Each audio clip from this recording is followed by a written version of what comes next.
10 Beautiful Things by Beth Griffin, illustrated by Maribel Lechuga. Lily ran her finger across the Iowa map. An X marked Graham's house on an empty patch of land. Lily's new home. Graham's car tires hummed against the pavement. Lily felt the vibration in her hollow chest. "Let's try to find 10 beautiful things along the way," Graham said. Lily turned her eyes to the window. "There's nothing beautiful here," she said. She struggled to fold the map, so it nestled into itself just right. "You'd be surprised," Graham said. And sure enough, at that very moment, the sun broke over the long horizon. Lily gasped. "There's number 1, she cried. "Right you are, Lily," said Graham. Fence posts rushed past. Graham flipped on the radio, trying to fill the silence. Lily felt the complaints starting in her belly again, coming up her throat and nearly out her mouth. But then Graham shouted, "Number 2! A wind farm had sprouted in the field beside the freeway. Spinning windmill blades gleamed in the morning sun. Lily concentrated on the game and found number 3 real fast, a red-winged blackbird perched on a swaying stalk of last year's corn. It was dark and bright all at once, its beak wide open, in a song they couldn't hear. Later, Graham signaled and turned the car onto a smaller road. 2 more highways to go, she said. Lily popped a handful of crackers into her mouth, but food didn't fill up her hollow places. Graham cracked her window, and in rushed air and sound and cold.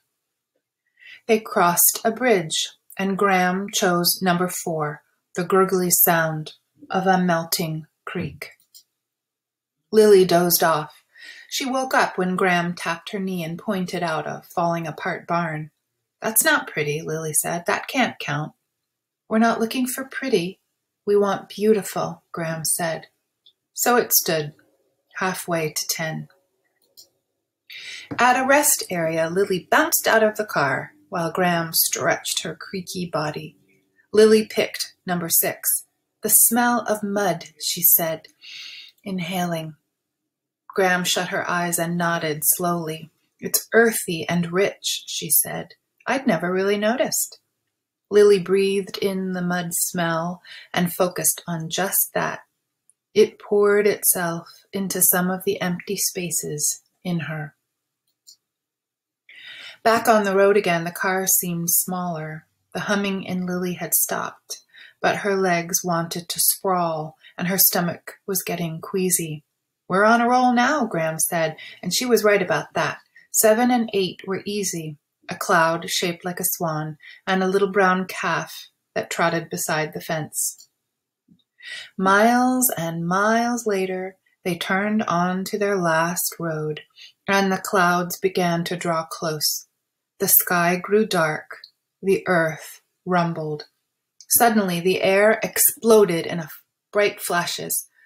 Cloud banks traded lightning back and forth, showing off. "Number 9, Lily whispered.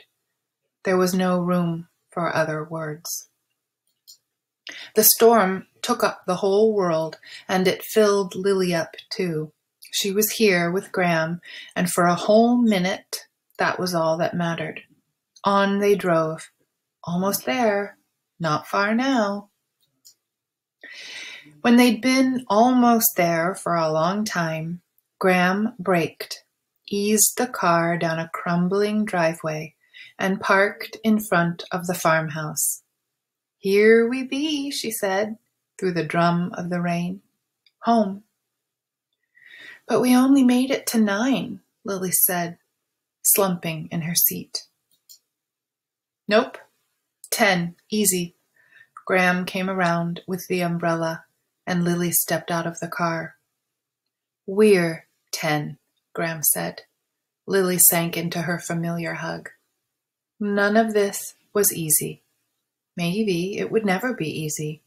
But she belonged with Graham now. She belonged here now. This place wasn't empty, and neither was she.